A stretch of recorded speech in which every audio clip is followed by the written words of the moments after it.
শাশুড়িকে রাখবে না বাসায়।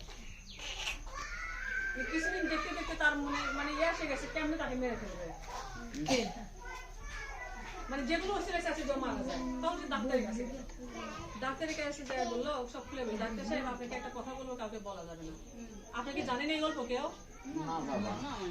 আচ্ছা, তখন বললো কি যে আপনাকে একটা কথা বলবো, আমি যে চিকিৎসাটা করবো, কিন্তু আপনাকে কথা আমাকে কথা দেন আপনি কাউকে বলবেন না। তখন ডাক্তার বলছে ঠিক আছে বলবো না, কারণ পেশেন্টের কথা আমার শুনতেই হবে। তখন বললো আমার শাশুড়ি এরকম অনেকদিন যাবত বিছানায় পড়ে আছে, আমি তার সেবা করি, আমি এখন অতিষ্ঠ হয়ে গেছি, আমার আর সহ্য হচ্ছে না, আমি তাকে মারতে চাই, মেরে ফেলে দেওয়ার জন্য কি কি ওষুধ দেওয়া লাগে সেটা দেন, যেটা ওরা বুঝতে না পারে কিন্তু খেয়ে খেয়ে যেন মরে।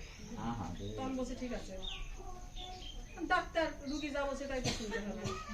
তো ডাক্তার তখন যে একে ওষুধ দিল, যা বলো এটা আপনি খাওয়ান, খাওয়ানোর পর 3 মাস খাওয়াতে হবে এই ওষুধ, পরপর এটা শেষ হয়ে গেলে আবার আসবেন 3 মাস, কিন্তু শর্ত একটা। কি শর্ত? আপনি তো জানেনই যে আপনি শাশুড়ি মারা যাবে 3 মাস পর, কারণ আমার এটা 3 মাসের কোর্স, আপনি তো জানেনই মারা যাবে।